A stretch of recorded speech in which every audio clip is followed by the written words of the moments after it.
අවසරයි ස්වාමීන් වහන්සේ. සූත්‍ර පිටකේ එක්තරා සූත්‍රයක් තියෙනවා. මේ අදූතියෝ අසහයෝ අපටිමෝ අපටිභාගෝ අපටිපුග්ගලෝ අසමෝ අසම සමෝ දීපදානං අග්ගෝ කියලා. ඔව් එකක් කියපුවම පිළිමයක් නැහැ කියන එක. ඔයක කියන් යද්දි එකක් අමතක වුණා. අපටිමෝ අපටි සමෝ. අපටි සමෝ. මොකද්ද අපටිමෝ අපටි සමෝ කියන්නේ? පිළිමයක් නැහැ, සමාන කරන්න කෙනෙක් නැහැ කියන එක. හරියටම දැන් අද මොකද කරලා තියෙන්නේ?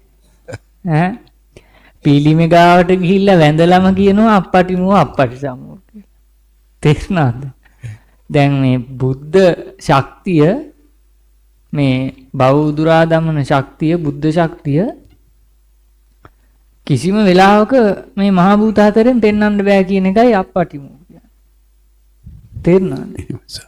එතකොට අපටි සමෝ කියලාත් කියනවා. ඇයි මේ? පිළිම කෑල්ලකින්වත් පෙන්වන්න බෑ. පිළිමකින් තියා පිළිම කෑල්ලකින්වත් පෙන්වන්න බෑ. මේ ධර්මය බුදුහාමුදුරුව මේ දේශනා කරපු සූත්‍ර දෙකක්. අපටිමා සූත්‍රයයි අපටි සම සූත්‍රයයි. පොඩි සූත්‍ර දෙකක්. මේ බුදුහාමුදුරුව දේශනා කොට වදාළ මේ කියපු ප්‍රකාශයන් අපේ මේ හෙළවිමේ හිටපු පරණ බෞද්ධයෝ හොඳට දැනගෙන හිටියා. හැබැයි ඉන්දියාවේ හිටපු අය ඕවා එකක්වත් දැනන් හිටියේ නැහැ. මොකද ඉන්දියාවේ බුදු කෙනෙක් ওই වගේ ධර්මයක් දේශනා කළේ නැහැ. දැන් ඔබ හිතලා බලන්න, දැන් ඔය රිටිගල ජේතවනාරාමේ තියනවද ඔය දෙකෙන් එකක්වත්? නැහැ. පටිමාත් නැහැ, පටිමා සමත් නැහැ. පිළිමත් නැහැ, පිළිම කෑලිත් නැහැ. තේරුණාද? තියනවද අර අරන් කැලේ තපුවනේ? නැහැ. පිළිම කෑලි? නැහැ. තියනවද ගුරුළු පොත ආරාමේ පිළිම? නැහැ. ඔන්නෝවා තේරුම් ගන්න ඕන. ඔය බුදු පාපහස ලැබපු තැන්වල, බුද්ධ ධර්මයේ ක්‍රියාත්මක වෙච්ච තැන්වල ඔය ධර්මයේ බුදුහාමුදුරුවෝ කියපු දේ හරියටම කළා. එපා කිව්වනම් එපා. ඒක නැවැත්තුවා. ආයේ ඒවා ඉක්මවා යන්න ගියේ නැහැ කිසිම බුද්ධ ශ්‍රාවකෙක්. එතකොට දැන් මේක මොකක් හරි ධර්මතාවයකින් අර රජගල වේළුවනාරාමේ පවා බලන්නකො පිළිමේ බාගෙට හදලා නවත්තලානේ. දැකලා තියෙනවද? ලොකු ගල් පිළිමයක් තියෙනවා, ඒක බාගෙට නවත්තලා ධර්මතාවයකින්. බැටරි වෙලාවත් ඔය පිළිමේ වැඩ ඉවර කළා නම් ඕක බලාගෙන තව 1000ක් හදනවනේ එතන. පිළිමේ නවත්තලා. කවදා හරි ඔය පිළිමේ හදන එක නවත්තපු දවසේ ඉඳලා අද මේ 2025 වෙනකම්මත් කිසි මිනිහෙකුට බැරි වෙලා තියෙනවා එතන පිළිමයක් හදන්න. කවුරුත් හදලා නැහැ. ඒවා ධර්මතාවය. ඔය රිටිගල, ගුරුළු පොත, අරන් කැලේ, ඔය වස්ගමුවේ හැම තැනකම ඔය එක පිළිමයක්වත් නැහැ. ඒවා පිරිසිදු පැහැදිලි ධර්මයේ තිබ්බ තැන්. තේරුණාද? පස්සේ කාලෙක මේ ඉන්දියාවෙන් බුදු පිළිම ආවට පස්සේ ඉන්දියාවෙන් ආවා කනිෂ්ක රාජයාගේ කාසියක ගැහුවා බුද්ධ රූපය. ඊට පස්සේ පිළිම හැදුවා. ඊට පස්සේ මෙහෙට ඒ වගේ නාවා. ඊට පස්සේ මේ බුදුහාමුදුරුවෝ යයි පනවාගෙන අර ඉන්දියාවේ ජෛන මුනිවරයෙක්ගේ ස්වරූපයක් තියෙන පිළිම මේ රට පුරාම හැදුවා. මොකද වුනේ?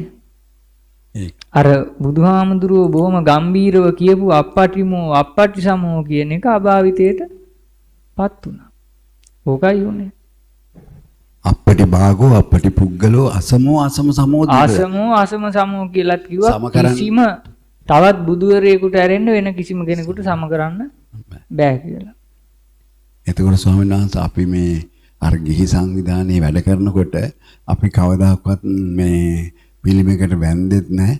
එතකොට ආහාර පූජා කරෙත් නැහැ මේ පිළිමෙට.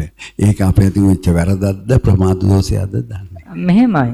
දැන් පිළිමෙට නෙමෙයි බුද්ධ පූජාව තියන්නේ. මේ බුදුහාමුදුරුවන්ගේ බව උදුරා දැම්ම ඒ ගුණ ධර්මය. එහෙමයි. තේරුණාද? ඒක මේ පිළිමේ කියන්නේ සිම්බල් එක. සංකේතය. එහෙමයි. මේ බුද්ධ පූජාව තියෙන තැනයි කියලා පෙන්වන්න කරලා තියෙන සංකේතය. එහෙමයි සර්. දැන් අපි මේ ධර්මායතනය හැදුවට පස්සේ 2021 ඉස්සෙල්ලම ආපු චෝදනාව තමයි බුදු පිළිමයක් නැහැ කියන එක. තේරුණාද? එහෙමයි සර්. බොහොම ආව ස්වාමින් වහන්සේලා පිරිසකුත් ගිහි පිරිසකුත් මේ බුදු පිළිමයක් නැති එකට ප්‍රශ්න කරන්නේ. ඒ මොකද අර බුදුහාමුදුරුවෝ කියපු දේ දන්නේ නැහැ. එහෙමයි සර්. අප්පටිමෝ අප්පටි සමෝ දන්නේ නැහැ. දන්නවනම් බුදුහාමුදුරන්ගේ වචනෙට ආයෙ දෙකක් කරන්න යන්නේ නැහැ. තේරුණාද? එහෙමයි. ඉතින් පසුව අපිට යම් ආකාරයකට සම්මා ප්‍රයෝගයක් හැටියට පිළිමයක් පහලට දානශාලාවට ගේන්නත් උනා. ඒ තරමට මේක දෘෂ්ටිගත වෙලායි තියෙන්නේ. දැන් කොච්චර දෘෂ්ටිගත වෙලාද කියනවනම් දැන් ඔය අවුරුදු 25ක විතර තරුණයෙක් සිගරට් එකක් බොන්න යනවා කියන්නකො හන්දියේ. බුදු මැදුර ගාව නම් ඉන්නේ බුදු පිළිමේ ඉස්සරහා බොන්න නැතුව පිටිපස්සට ගිහින්. මොකද මේ අර හිතේ තියෙනවා භක්තියක් දැන් බුදුහාමුදුරන්ට මේක පේනවා කියලා. තේස්නා. ඒ වගේ මේ පිළිමයට දෘෂ්ටිගත වුණා. ධාතු මනසිකාරයෙන් බලන්න තේරුමක් තිබ්බේ නැහැ. එහෙමයි ස්වාමීන් වහන්සේ. ස්වාමීන් වහන්සේ එතකොට ඒ සංවිධානය තුලින් ඔය හැම තැනම තියෙන බෝධීන් වහන්සේලාට අපි එච්චර ලොකු ගරු කිරීමක් කරේ නෑ. අර ප්‍රධාන බෝධීන් වහන්සේලාට අපි ගරු කළා. ඒ සංවිධානය තුලින්. ඒකෙන් අපිට වරදක් වුණාද? මෙහෙමයි ඉතින්. ඒතන නම් තියෙනවා පොඩි මැනීමක්. එහෙමයි. තේරුණාද? දැන් මේ මැනීම කියන එක බුද්ධ ආගමේ තියෙන බොහොම බලවත් දෙයක්. දැන් ලොකු චෛත්‍යයන් නම් අනේ සාදු කියලා වඳිනවා. තේරුණාද? පොඩි චෛත්‍යයන් නම් මෙහෙම වඳිනවා. තේරුණාද? අර ස්වාමින් වහන්සේ කෙනෙකුට සිවුරක් පූජා කළද්දිත් ඒක දහස් කඩ සිවුරක් නම් දොහොත් මුදුන් දීලා වැඳලා පසංග පිහිටවලා පූජා කරනවා. නිකන් සිවුරක් නම් නිකම්ම පූජා කරනවා. මෙහෙම මැනීමක් මේ ආගමේ තියෙනවා. එහෙමයි. ඒ මැනීම නිසා ඉතින් අවිජ්ජානුසය උපදිනවා. තේරුණාද? එහෙමයි. ඒ මැනීම ඉවත් කරගෙන දේවල් කරන්න ඕනේ. දැන් බෝධින් වහන්සේලාව මනින්න යන්න හොඳ නැහැ. බෝධින් වහන්සේලාව මනින්න යන්න හොඳ නැහැ. හැබැයි බුදුහාමුදුරුවෝ බුද්ධත්වයට පත් වෙච්ච බෝධින් වහන්සේ වෙනත් කිසිම බෝධියක් එක්ක සම කරන්න බෑ. ඒ බෝධින් වහන්සේගේ පරම්පරාවෙන් එන ඔය අෂ්ටඵල දෙතිස්ඵල බෝධින් වහන්සේලා වෙන බෝධින් වහන්සේලා එක්ක සමාන කරන්න බෑ. හැබැයි එහෙමයි කියලා මේක ප්‍රියාප්‍රිය අතර මැන පුද පූජා දෙන නොදෙන එක පිළිබඳව තීරණ ගන්නත් හොඳ නැහැ. මොකද එතකොට අර ටිකක් හොඳ පෞරාණික පොඩ්ඩක් ලොකු නිවීමක් පේන්න තියෙන බෝධියන් නම් ගිහින් අන්න ඒකට පූජාව දෙනවා. නිකන් කාක්කෝ කොක්කු අරුමුන් ඉන්න බෝධියන් නම් සත පහකටවත් ගණන් ගන්නෑ. තේරුණාද? දැන් මේකේ නොතේරුම් ගත්ත දේකුත් තියෙනවා. මේ බෝධි පූජාවක් දෙනවයි කියලා අද කරන්නේ බෝධි පූජාවක්ද වෘක්ෂ පූජාවක්ද? වෘක්ෂ පූජාව. මේ බුදුහාමුදුරුවන්ගේ ධර්මයේ මේ මෙහෙම ගස්වලට කොඩි වැල් එල්ල වතුරක් කර සිවුරු අඳාන්ද එහෙම එකක් කළේ නැහැ. තේරුණාද? දැන් ඔබට ඕනේ නම් හොඳට බලන්න හිරිවඩුන්නේ මහ බෝධීන් වහන්සේ ගාවට ගියාම එතන තියෙන නෂ්ට අවශේෂ අර ගල් කණුවයි ගල් පහනයි තියෙනවා. ඔච්චරයි. එහෙමයි. ගල් කණුවයි ගල් පහනයි තියෙනවා එච්චරයි. ඇයි මේ ධර්මයේ තිබ්බ තැන එතන යම් කාලයකට පෙර ඒකින්ද ඔය නොයෙකුත් සංදර්ශන එතන තිබ්බේ නෑ. දැන් අද වෙලා තියෙන්නේ මේවා ගස් පූජා.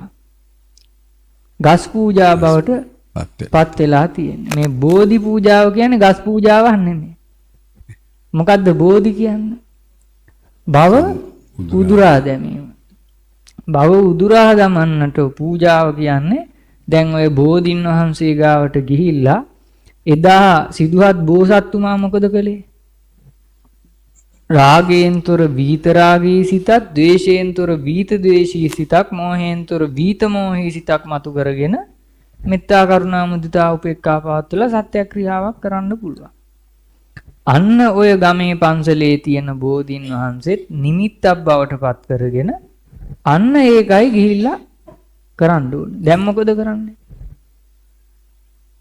දැන් මොකද කරන්නේ? ශිෂ්‍යත්ව විභාගේ ලං වේගෙන එනකොට පඳුරු ගැට අර නිල් කටුරුළු මල් 21යි තල 7යි කියලා ඔය කවුරු හරි නාට්‍යශාස්ත්‍රකාරයෙක් දෙන වට්ටුරුවක් අරන් ගිහිල්ලා බෝධීන් වහන්සේට වක් කළා ළමයා විභාගේ පාස් වේවා කියලා පඳුරුකුත් ගැට ගහලා එනවා. තේරුණාද? ගහකට පුළුවන් ද ශිෂ්‍යත්ව පේපරේට ලකුණු වැඩි කරන්න? ඒවා මේ හදාගත්ත දේවල්. බෝධි පූජාව හැටියට අර කියපු දේ කළොත් හරියට හරි. එහෙමයි. ස්වාමීන් වහන්සේ එතකොටම ඒ දැන් ඔය පස්සේ කාලෙක හදාගත්ත ගාතාවක් වුණාට මේ බොහොම බලවත් ගාතාවකුත් බුද්ධ ආගමේ තියෙනවා.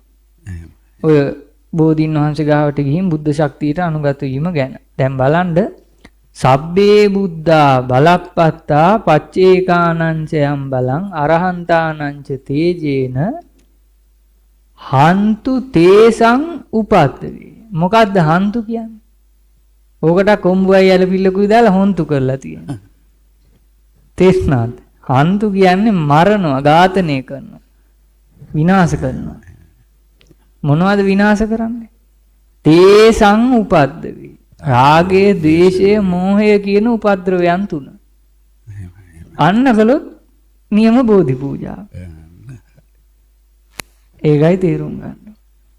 ස්වාමීන් වහන්සේ ඒ වගේම ඒ සංවිධානය තුල මේ දැන් මම බස් ව්‍යාපාරයක් කරනවා. මම කවදාකවත් මේ අර මොනවාද මේ කෝවිලට ගිහිල්ලා එහෙම දාලවත් පඳුරක් දාලවත් එහෙම මොකුත් නැහැ. එහෙම ඒකේ අපේ කට්ටිය එහෙම සලකන්නේත් නැහැ ඒක. ඒකේ වරදක් නැහැනේ ස්වාමීන් වහන්සේ ඒක. නෑ ඉතින් ඒවා ඉතින් ඔය මිනිස්සු හිතෙන් හදාගෙන ඔය තමන්ට ආත්ම ශක්තියක් නැති වුනහම ඔය කාසියක් ගැට ගහනවා ඔය වගේ වැඩ කරනවා. එහෙමයි. තේරුණාද? ඔය අර ට්‍රිප් එකක් යනකොට ගමනක් යනකොට ඔය වගේ අර දැන් මේ පැත්තේ අය නම් අර දෝව පන්සල ගාවින් යනකොට එතනින් නවත්තලා කාසි දාලා යනවා. තේරුණාද? මේ පැත්තට යන අය නම් අර සමන් දේවාලේ හරියේදී මොකක් හරි එකක් දාලා යනවා. ඒවා ඉතින් මේ අපේ ලංකාවේ රජයේ මුද්‍රණය කරන කාසි ඔය දෙයියන්ට පුදුන්ට වැඩක් නැහැ. තේරුණාද? ඒවා ඉතින් මේ කරන එක එක දේවල්. මිනිස්සු අර හිතේ තියෙන අවිශ්වාසය, හිතේ තියෙන බර බය බැම්ම සමනය කරගෙන හිතේ ආත්ම ශක්තියක් ඇති කරගන්න කරන දේවල්. දැන් පඳුරක් දාලා යද්දි ඒක හිත හිතනේ යන්නේ. වරදින්නේ නැහැ දෙයියන් බුදුන් වැඳලා යන්නේ කියලා. තේරුණාද? ඒක ඉතින් අර හිත සුවපත් කරගන්න පුතත්ජන පුද්ගලයෝ කරන සාමාන්‍ය දෙයක්. මගපල් ලැබූ ධර්මයේ තේරුම් ගත්ත සද්ධා ඉන්ද්‍රිය මතු කරගත්ත පුද්ගලයාට ඕවා ඕනේ නැහැ. ඊට වඩා ලොකු ශක්තියක් ඒ පුද්ගලයා ගාව තියෙනවා. සුවපත් වේවා, දීර්ඝාෂ ලැබේවා. අරහතෝ වහන්සේ